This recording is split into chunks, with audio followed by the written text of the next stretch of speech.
Halo Pak Felix dan Bu Iren, perkenalkan nama saya Tora Alvaro.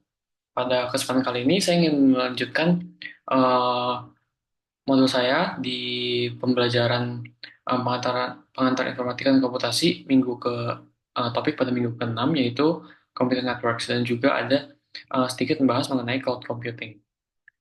Jadi semoga eh, presentasi lanjutan saya ini memberikan wawasan lebih dalam mengenai jaringan komputer dan cloud computing dalam kehidupan sehari-hari. Oke, jadi harapan pembelajarannya, saya harap pada akhir presentasi ini kita bisa sama-sama memahami konsep dasar dari jaringan komputer dan juga bisa memahami jenis-jenis jaringan komputer dan juga kita terakhir bisa memahami dasar-dasar dari komputasi awan atau cloud computing dan gimana caranya teknologi ini bisa digunakan pada saat ini. Eh, jadi, seperti yang kita tahu, jaringan komputer dan cloud itu pada dasarnya adalah infrastruktur yang menopang hampir semua aktivitas digital saat ini yang kita sering gunakan. Seperti misalnya dari browsing sampai nyimpan data online. Jadi, apa sih definisi dari jaringan komputer? Jadi, jaringan komputer itu adalah kumpulan komputer yang terhubung satu sama lain dengan tujuan untuk berbagi berbagi sumber daya dan data seperti misalnya file, aplikasi, ataupun misalnya printer. Nah, dalam jaringan ini kita memiliki komponen-komponen utama yang penting, seperti misalnya pertama itu klien, atau yang ini adalah role yang kita sebagai klien gitu misalnya, yang dimana kita itu minta sebagai komputer yang meminta layanan, dan juga ada yang kedua itu ada server, di mana server ini yang menyediakan layanannya. Dan juga antara client sama server itu harus ada media transmisi yang baik seperti kabel maupun nirkabel untuk menghubungkan antara si klien kita dan juga server yang menyediakan layanan. Lalu jenis-jenis dari jaringan komputer itu ada beberapa jenis, tapi yang ingin saya highlight itu ada tiga, yaitu LAN, WAN, dan MAN. LAN itu kepanjangannya adalah Local Area Network, di mana biasanya ini jaringan yang terbatas pada area kecil seperti misalnya kantor atau rumah kita yang biasa kita sering gunakan dalam ruang yang terbatas seperti di rumah dan di kantor. Lalu yang kedua itu ada WAN atau Wide Area Network, di mana WAN ini mencakup area geografis yang luas seperti misalnya antar kota atau bahkan antar negara. Contohnya adalah internet yang sering kita gunakan. Dan juga yang ketiga itu adalah MAN, Metropolitan Area Network, di mana si MAN ini biasa mencakup area yang lebih besar dari LAN, tapi lebih kecil dari WAN,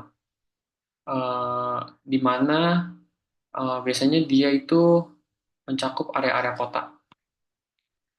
Nah, LAN itu sendiri biasanya kita sering lihat seperti eh, WiFi gratis yang di kafe atau yang biasa kita sering gunakan di kelas. Itu routernya dapat internet dari LAN. Sedangkan untuk WAN itu seperti jaringan yang kita lihat dalam perusahaan besar yang menghubungkan kantor mereka di eh, berbagai negara misalnya. Selanjutnya itu ada protokol jaringan, di mana kita bahas definisi dulu. Protokol jaringan itu merupakan aturan yang menentukan bagaimana data itu dikirim dalam jaringan. Nah, agar jaringan komputer itu bisa berfungsi dengan baik, tentu saja mereka menggunakan aturan. Nah, aturan ini yang kita sering sebut sebagai protokol dalam computer networks. Protokol yang paling umum yang sering kita gunakan adalah misalnya TCP/IP, karena itu merupakan protokol dasar untuk internet. Dan juga ada HTTP atau HTTPS, itu merupakan protokol untuk mengakses halaman web. Dan juga misalnya ada protokol FTP, itu protokol untuk mentransfer file, dan juga SMTP. SMTP itu merupakan protokol untuk mengirimkan email. Nah, Protokol-protokol jaringan ini adalah seperti bahasa yang bisa memungkinkan komputer untuk berkomunikasi satu sama lain, sama seperti manusia yang membutuhkan bahasa untuk berinteraksi. Jadi komputer itu bahasanya itu ibaratnya sebagai protokol ini, aturan-aturan. Lalu selanjutnya itu ada eh, topologi jaringan. Jadi jaringan komputer itu bisa disusun dengan topologi atau pola koneksi. Nah, misalnya yang paling pertama ini adalah topologi bus. Topologi bus itu yang kita lihat di bawah, paling bawah, bawah kiri itu yang seperti bus, seperti rute bus, di mana semua perangkat itu benar-benar jalan di satu kabel. Sedangkan untuk misalnya yang kedua itu topologi star, kita bisa lihat di atas kiri itu dia lebih eh, ada antar ininya. Jadi ada satu di tengah seperti titik pusat seperti hub atau switch itu semua perangkat itu dihubungkan ke switch baru switchnya itu dihubungkan ke internet misalnya. Lalu yang terakhir itu ada topologi ring di mana antara perangkat itu membentuk seperti lingkaran. Eh, Kalau misalnya kita lihat apa yang paling efektif itu misal yaitu star ya. Karena star itu lebih mudah diatur dan juga perangkatnya itu independen nyambung ke si hubnya. Jadi kalau misalnya satu perangkat rusak tidak memengaruhi perangkat-perangkat yang lain. Misalnya kalau misalnya kita lihat yang bus, misalnya ini kan merupakan satu satu kabel saja yang menghubungkan semuanya. Kalau misalnya ada satu kerusakan di salah satu device, yang lain bisa terpengaruh dan itu tentu tidak efisien. Tapi untuk secara cost tentu saja lebih murah bus karena dia hanya memerlukan satu kabel saja. Sedangkan untuk Star itu dia memerlukan berbagai banyak kabel tapi lebih aman dari resiko tidak berfungsi gitu.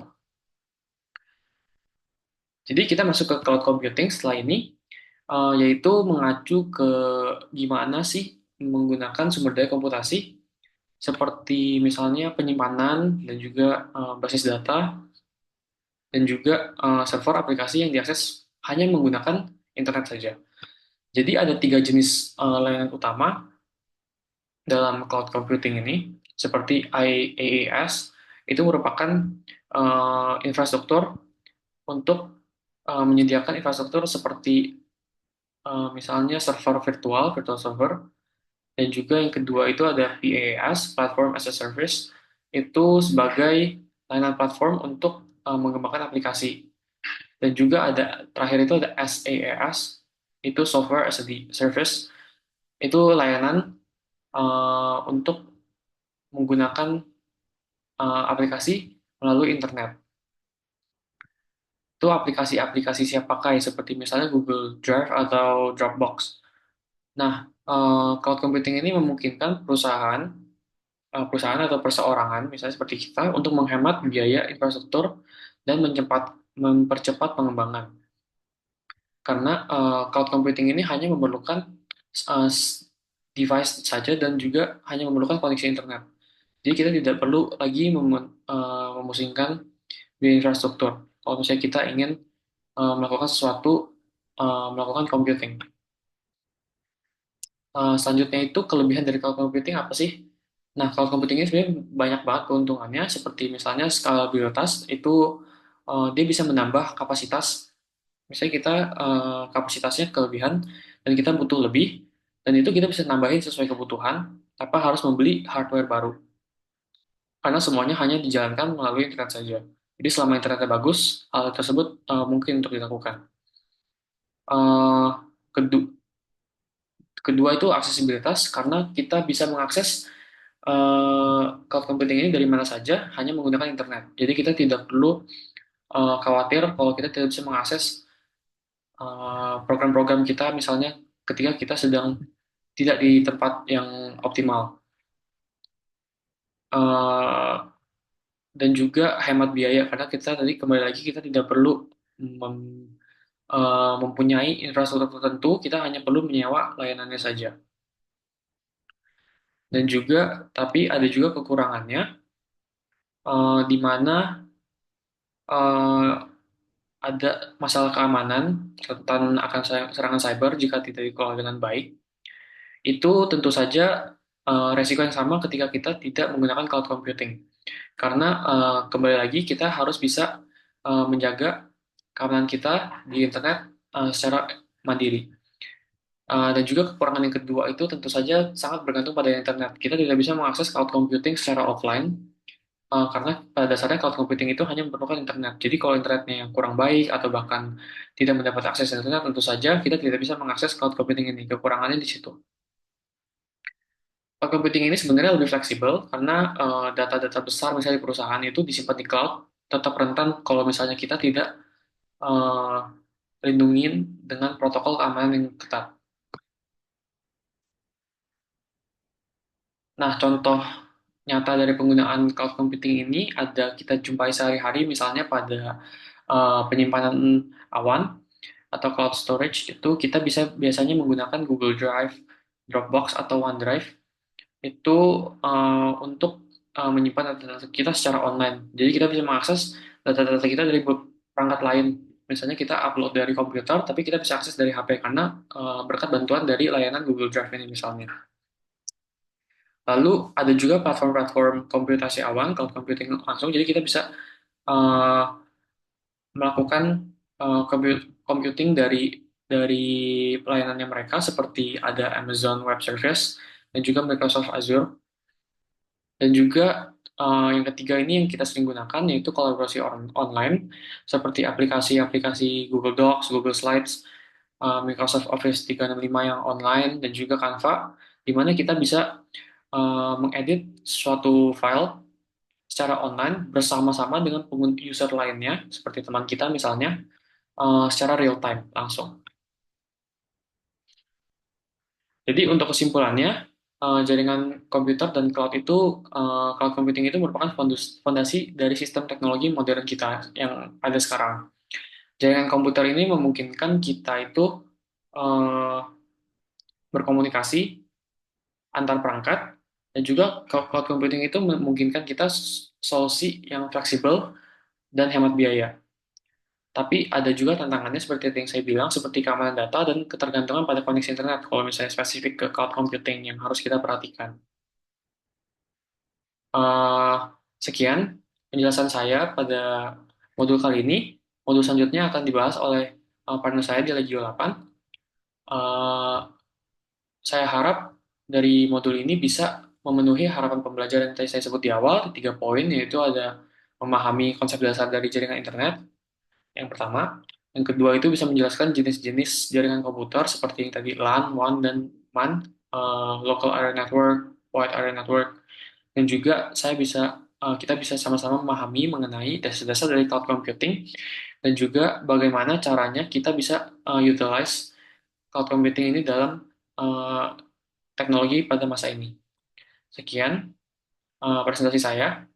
Terima kasih.